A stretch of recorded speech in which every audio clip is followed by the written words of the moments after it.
Welcome to the Mental Health and You podcast. This podcast brings you information and advice from across the Norfolk and Suffolk NHS Foundation Trust, with a range of teams, services and those who use them sharing their experiences and wisdom with us every fortnight.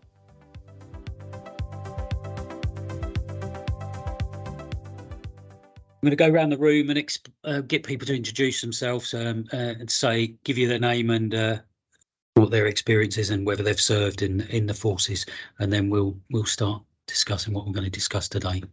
Hi guys, my name's Mike Brewster. I served 22 years in the RAF Regiment.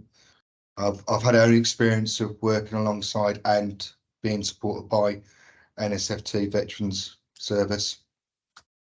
Yeah, hi, my name's Mick Green. I'm a volunteer for the NFST Veteran Support kind of group in my spare time. And in my day job, I'm an operations support officer for the 3rd Battalion of the Royal Anglian Regiment in Bury St Edmunds, where the main kind of crux of my output is looking after the welfare and the output for our soldiers. Hi, I'm James Pitt. I haven't served, but I'm a senior mental health practitioner and veterans champion in the local crisis response and home treatment team, and come to the veterans group in Bury on Tuesdays. My name's Dave Billings. I was a firefighter in the Royal Air Force. I'm in recovery for complex PTSD. Morning, my name's Wayne Ward. I'm the Armed Forces and Veterans Practitioner within Norfolk and Suffolk Foundations Trust Veterans Integrate Service. I served 31 years in the Royal Anglian Regiment and also oversee all the veterans groups and the veterans NSFT's Veterans Services Charity.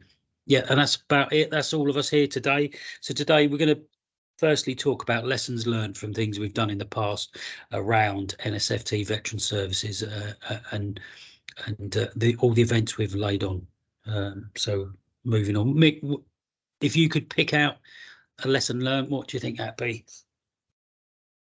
For me, it's probably understanding the services available to people for our veterans through this group, through the service, and moving forward into my day job is where a reserve soldier doesn't have the same access to the primary defence care that we'd normally get as a regular service person. So we can access that output through this crew and through Up Courage. As I look ahead and now, I see reserve soldiers leaving the service, and it's making sure that I can use this group, this transition, to make sure that they don't drop into obscurity in that transitional process. Yeah, some good points there. Mike, what do you reckon? I think, it's because I've been involved in the group for nearly the whole time now, from when it started until now. Going from being supported by the group and then now being supported by the group and sort of supporting other veterans within the group. It's how it's developed from just being sort of the veteran focus to now encompass families as well, like with the families days. And the way we acknowledge that it's not just a veteran who needs support, it's their family unit, because that's their support network. And also how we use the contacts, what you've made throughout the years and with the MDTs to get that wraparound support so that everyone feels supported throughout the whole time they're on their own journey, whether it be the start, middle, or coming towards the end of that journey, that they feel support for the whole way through. Dave, you got any points? I think as a whole, those veteran services they've helped me manage that social isolation factor at whatever level it started at and whatever level it's going to go through to. It just getting involved with the group, with individuals within the group, and then interacting with them. It just helps to manage that social isolation. From my own point of view, I think the biggest lesson learned for me, and it was right from the beginning, was planning events and turning up. When I first started the groups, I'd sit there on my own on many a week, and then the odd veteran started coming. Then you get 2 veterans together, then you get 3, then you get 4. And we're 4 years down the line now, 4 or 5 years down the line, and we're getting 26 veterans on a Tuesday at the Bury group alone. And the events wise, I think the biggest lesson learned for me was also I'd planned for you've been here with me, Mick, when we've planned events and we've had 60 to 80 names down and we've had 25, 30 veterans turn up. And I think to start with, I'd give myself a real hard time and wonder, I'd be questioning why people haven't turned up. But then it's best, then I have to put my military head on. It's best laid plans don't survive first contact with the enemy. So I could plan for 30 to 40 people turn up. In reality, I'm going to get 20. No different to being in the forces. Things change at the drop of a hat, and people will pull out. Might be unwell, feeling unwell. Could have a family, issue to deal with. Could have a job. Could have to work. So I've had to really rethink the way I think and plan things. I think the only thing I am quite stringent on is we've marched at the Cenotaph 2 years in a row now on a Sunday in London on Remembrance Sunday. That's the only real event in the year that I would expect absolutely everyone who says they're going to attend, just out of how hard it is to get places on that event and the planning that's involved. So lesson learned for myself is to, I'm not in the army anymore. People aren't in the forces anymore, so they can choose not to turn up to an event if they don't want to. So I kind of respond and agree with that in many ways. Having served a long time as a regular kind of soldier, where you'd expect all of your soldiers will turn up on time because it's orders. That's what you do. It's your primary kind of job. In the reserve, it took me a long time to understand this is not their primary job. There are other factors ahead of you in their spare time, and it would be their day-to-day job. It would be their family.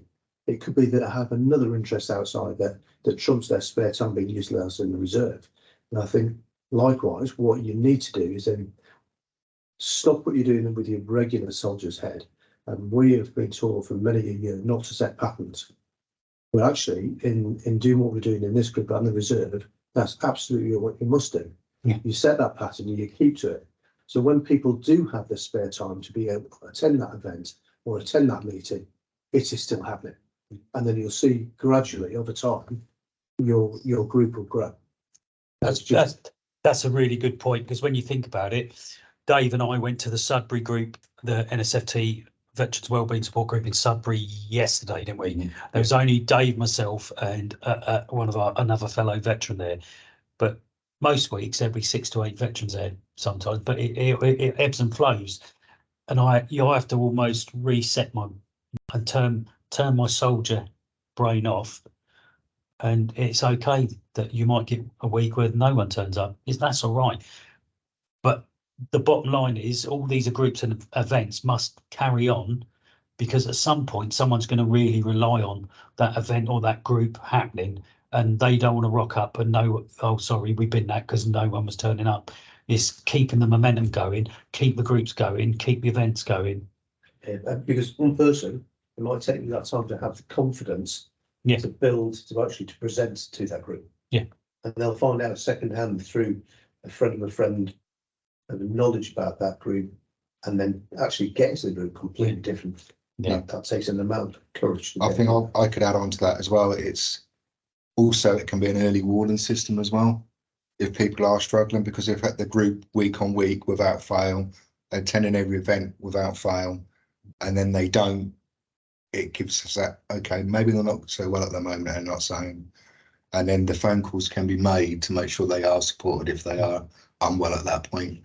Yeah, I think the WhatsApp group, because you guys have your own WhatsApp group, which obviously I'm not part of, because that's your own group, yeah. And you discuss what you discuss on there. So I think that's a real good thing as well, because we have people that don't actually attend the group but are on the WhatsApp group. But they will attend the groups, or we have people that have attended the groups, no longer attend the groups because they've moved on a bit in their life, in their journey, and they might be in a slightly better place, might be working full time, but they're still part of the groups. And I think if we were to pull everyone together, we'd be probably quite shocked the amount of veterans on that group and the amount of attendance we get at all the groups and the events.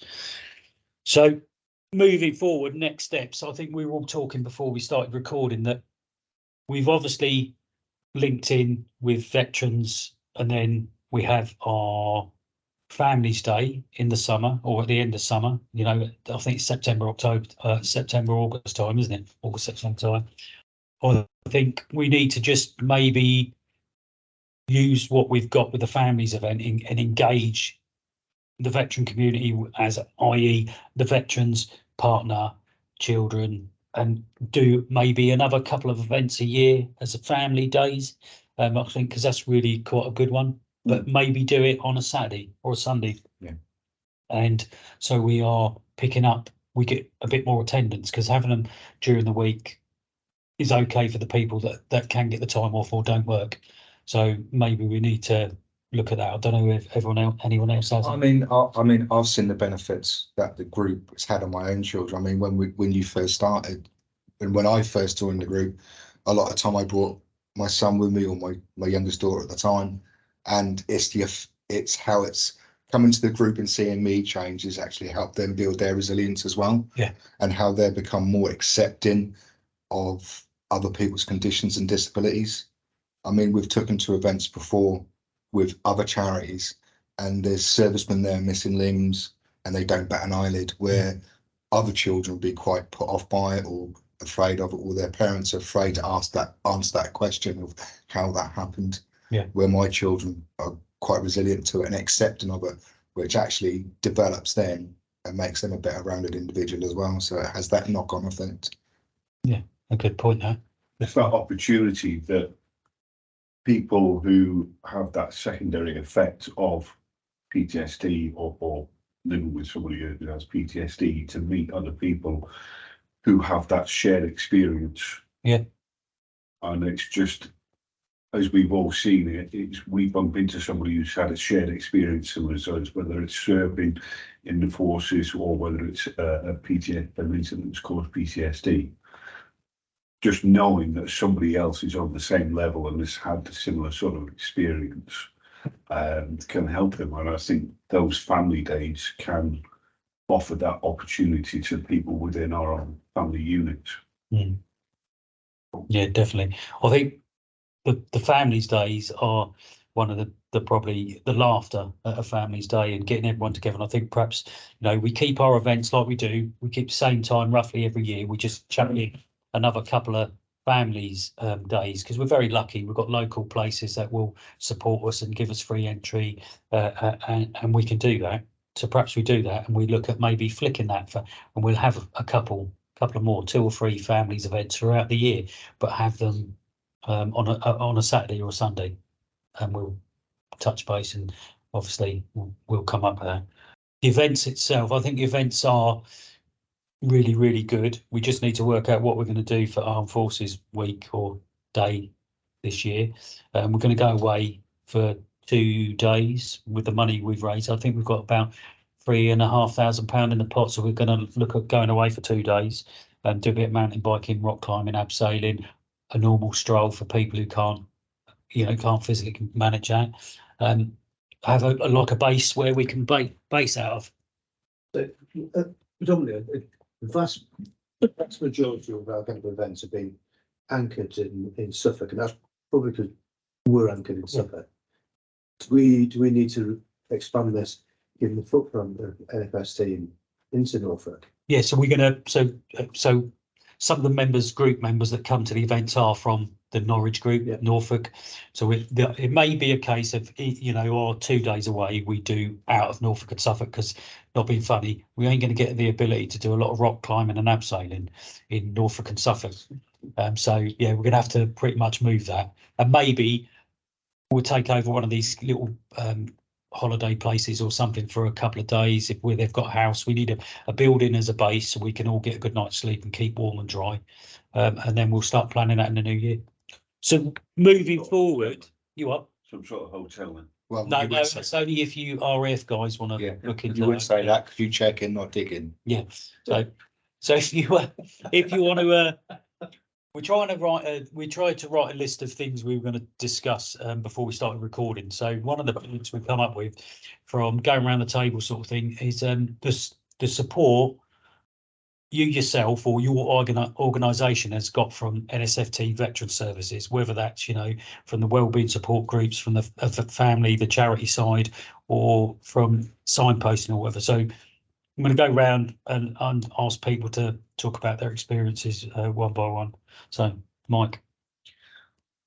I think it's made my job more rounded because I will shout the veterans banner within my service, and also it's the knowledge what the group's brought, being part of the MDTs when we do have them, that I know I can get support for a veteran no matter when he served, as a bolt on to the support what I'm offering from my service. And sometimes it's a two-way street, but also it gives the deserved acknowledgement to that veteran that he deserves, and it helps break down barriers as well, because if you can meet that need of a veteran, whether it be a support service from a charity or simply another veteran going around for a tea and coffee once a week, it can literally be life changing, and it fits into the sort of combat and that isolation, and it's that like-minded thinking, that shared experience, which does sort of break down the barriers and help support people no matter when they served or what their age is. So you spoke about how it's your family, it's helped your family. So when you first started coming to the group, what did you find most beneficial? I think initially it's that, like Dave said, it's that shared experience, and then I sort of, because where the mindset I was at the time, it wasn't particularly good. I've only really just started my journey when I started coming to the group, and then it was that realization that it's not a competition. You know, what your diagnosis is, what you suffer with, it's not a competition. It's that shared experience. And it was learning for others who are further along their journey than I was, what pitfalls they'd found, what things worked for them. It may not necessarily worked for me, but it was having that knowledge of something else I could try to move me forward in my own journey. And then having my family involved as well, my wife, my children, they actually got a big appreciation. It wasn't just them who was in the same situation as we were. It was other veterans, other families, other people who were still serving, who were attending the group. It was that wider picture, and also it helped relieve the pressure on them because they knew I was safe for a couple of hours a week, and also that it was a release for me and a break for them as well. Awesome, thank you for sharing that. Come on, Mick. Things are kind of, I've learned as I kind of move forward and I grow. So through this organisation, not that I recognise that there's people like you went out there and doing this for the right reasons, who signpost and educate themselves as well in the piece. We've got the professional input that helps us all. In my kind of my day job, we in the Army have this system where when we recognise that somebody's vulnerable, if we think they're vulnerable and they could be on that path to harm or self-harm, then we put certain actions and measures in place. Through this, it's enabled me to identify the Op Courage points of contact throughout the area where I kind of operate, from as far as kind of to the west into Northampton, Leicestershire, and up to the north of Lincolnshire. Then when I've got somebody who's on that system, that I want to make sure that they're getting support, they can get it through the Op Courage network. That is utterly priceless. And I'm utilising that literally as we speak on a daily basis. So that's a really massive input for me in education. Lovely. James. Yeah, so I think for me, given, you know, outside of meeting with the veterans in the group, by the crisis nature of the service that I work in, all of the veterans I will come into contact with are in crisis. So I think for me, it's more, you know, as we were discussing earlier, when Combat Stress put that figure out, that from the point of leaving services to someone reaching for support was 14 years, now looking more like 4 to 7. For some people, they will have lent on family members, spoken to them about how they feel, but for some people, it's just a gap of silence where things are kept to themselves, things are bottled up, and things are sort of day-to-day life things go on top of that already quite high foundation. So for me, it's understanding and respecting the moment of when a veteran gets to the point where they're coming into contact with services, mental health services. It's giving the respect that moment deserves, and I think giving them a place where they can speak as openly as they want to in that moment, without fear of judgment, and just giving them that ear, a bit of active listening. I think longer term care will fall into place with signposting and with referrals.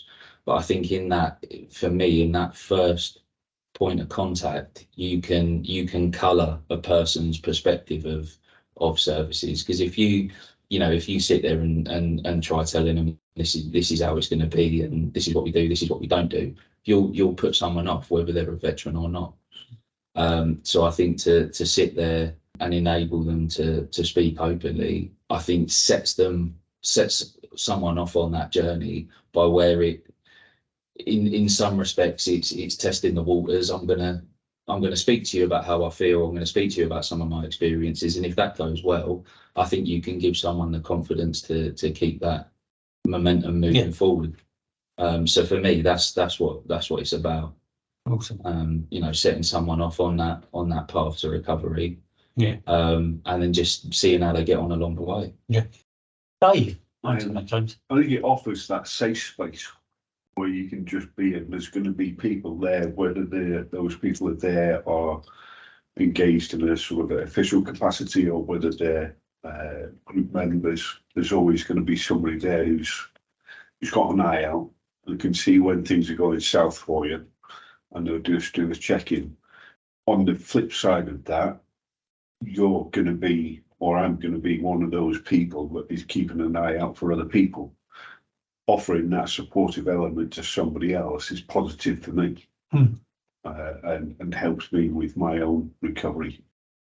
So we're pretty much, I think, to sum it up, I think it's a positive thing, NSFT, Veteran Services, and whether you're using it, whether you're open to one of a team within secondary mental health services, and you're getting extra specialist support from NSFT Veteran Services, or you're just attending, you're not open to a team and you're just attending one of the wellbeing support groups, or the charity events. I think having something out there, like Mick, I think you summed it up earlier on, someone might not attend, or they might hear it through someone else who attends. It's having it there. I think we'd soon notice now if it wasn't there, and it would leave a massive gap now, because of the holes. It's pretty much plugged, and the service it lays on. So just going around the table, what would you like to see happen with how would you like to see it grow, or what would you like to see happen? I mean, I think if we continue to grow at the same pace, because we can't jump in, but at the same time, I think it's keeping to the same trajectory as we are at the moment, but at the same time realizing that we can pull the other services in to support more trips away, and the fact that it's not just that veteran who's getting a break, it's then looking at the family getting a break from supporting that person as well, and what can be done in the background for them while we're away as well. So it's that wraparound care once again. Yeah. Nick? I'd like to see kind of like this group to maintain its growth, sustain it through that period, and collectively, when I talk about, I look across my whole patch. It's like, say, from London to Lincolnshire to Leicestershire. I'd like to see this organisation really be replicated across the place. I think that's the thing we don't always realise, is that NSFT are the only mental health trust that fund their own veterans mental health team, Veterans Integrated Service, and it's quite trailblazing, because you've got Op Courage covers the whole country, but Op Courage isn't the most the nitty gritty and down in the root, the grassroots in this area, Norfolk and Suffolk. The wellbeing support groups, they're facilitated by NSFT. The charity events are run by NSFT, and I think you're right. We need to make sure we keep this going. This is the bit in the middle. Yeah, it's the bit in the middle that draws it all together. Yeah. And that's the piece I think that I've picked up and noticed and replicated. Yeah, because I think once you realise that not every veteran will need secondary mental health services, and not every veteran, some veterans will just like social isolation. That's the biggest thing we need to combat, and being part of a group. We've said it in the last podcast. I think when you were serving in the forces, no matter what role you do, if you're the smallest cog, you're still the smallest cog, and you're an important cog in that machine. When you're out, you lose that, and being part of the group, it gives you that identity back. You're almost grieving when you leave the forces, because it's a bereavement. You've lost something. So to be part of a group again and have your identity. If we were to take a snapshot of a few Sundays ago, when we were at the Cenotaph in London marching, we had members there that would had to take moments on the journey there because they were struggling with their anxiety, become too high. But at the end of that experience, they were asking straight away, can you put me down for next year? It's that you can't describe it, and you can't quantify what you get from the group by way of data, or you have to be there and witness and see people's faces when they've been to events. So do you see that measurement of success? Yeah. Was grown in the centre. Yeah. So I think next year, we could, first year there was 9 of us. This year there was 14 of us marching, but we took 18 down because we had James came down to support us. We had a carer come down to support one of the veterans who had care needs and needed those met. But I think next year, we could probably have 25 marching, but have 30 going down because of the support.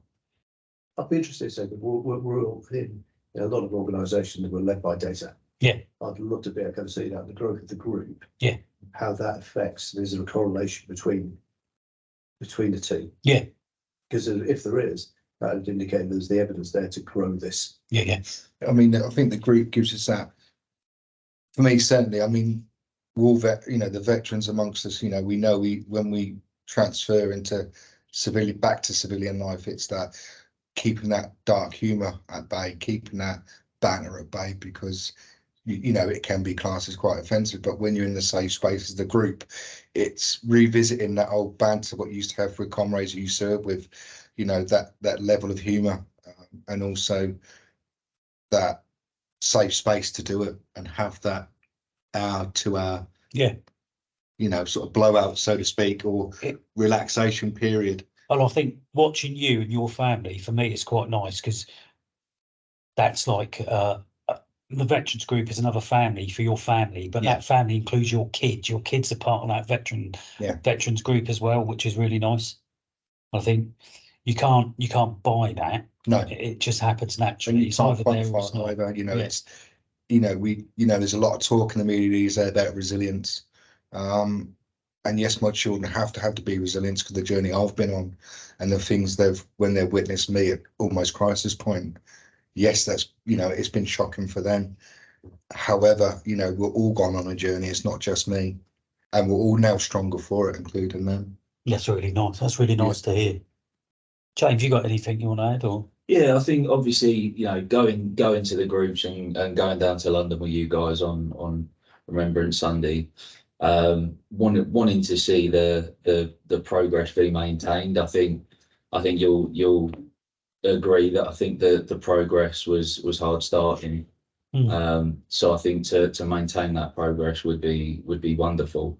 I think as well from an NSFT point of view, where we've got veterans champions that are sort of coming up by the dozen now, I think continuing that networking, because there's been times where I've been nursing a veteran, and to know where the different departments need to get involved and sort of aligning which veterans champion are in that service, and rather than going through the front door, as it were, you can call the veterans champion straight off the bat, have a chat with them, and you get the same thing done. It's just quicker. And I think last time we checked, I think we were at 70 or 80 for veterans champions, and I think we've got another session this Tuesday in Norwich, and I think that pushes us over 100.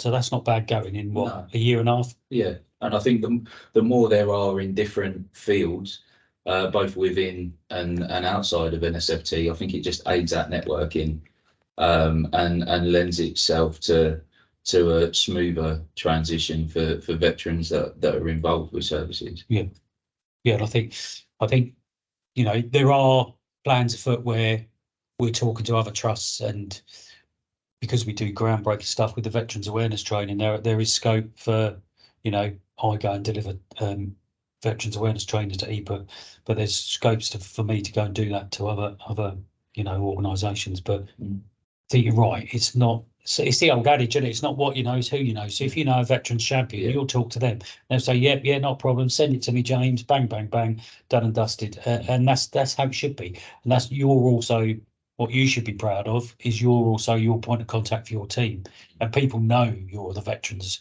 champion for the crisis response home treatment team West Suffolk.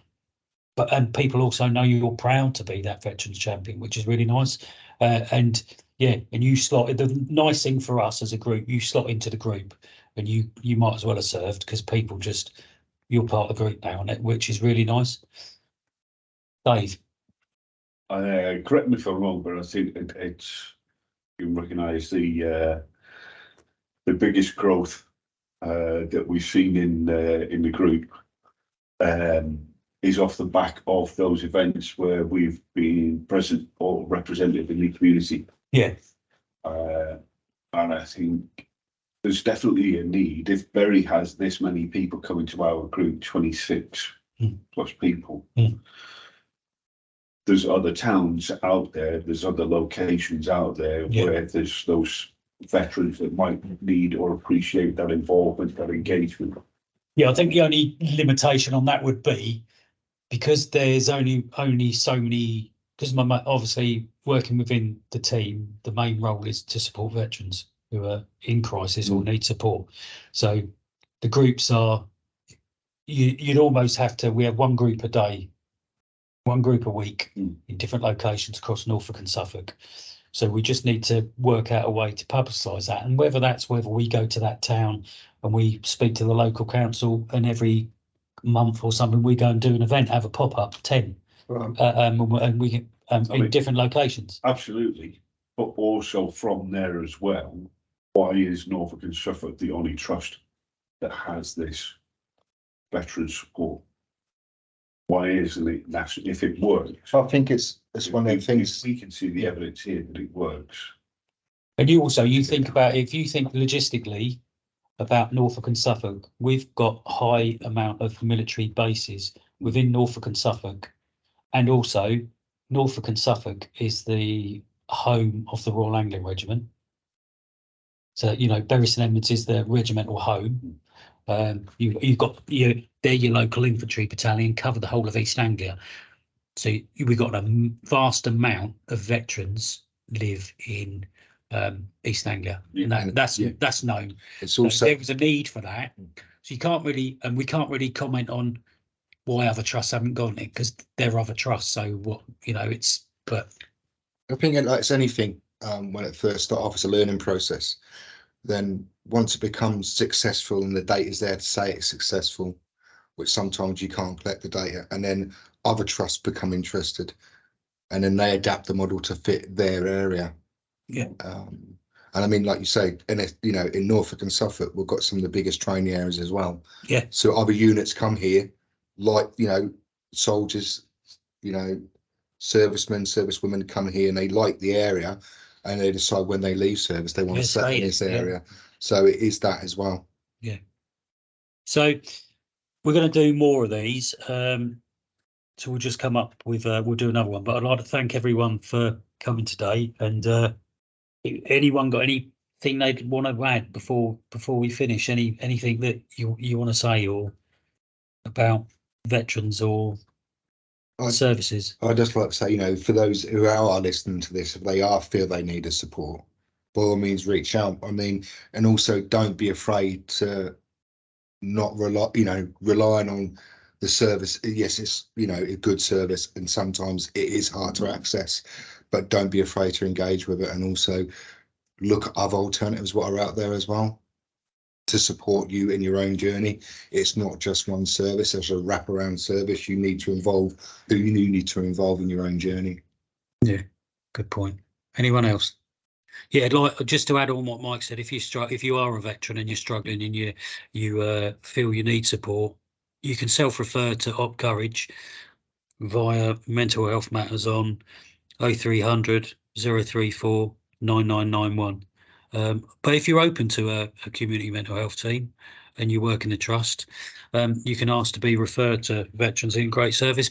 And also, if you're a veteran working for NSFT, if you contact Vicky Bailey, you can be added to our chat. So veterans, family members of a veteran, cadet instructors, and anyone like that, you can ask to be added to the chat. So contact Vicky Bailey, and hopefully you'll be listening to this and waiting for the next podcast. Take care. Thank you.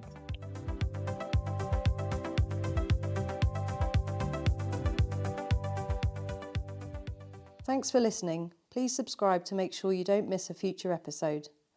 Let us know what you thought of this episode by reaching out on social media. If you haven't already, listen back to previous episodes to hear some of the best mental health advice for you.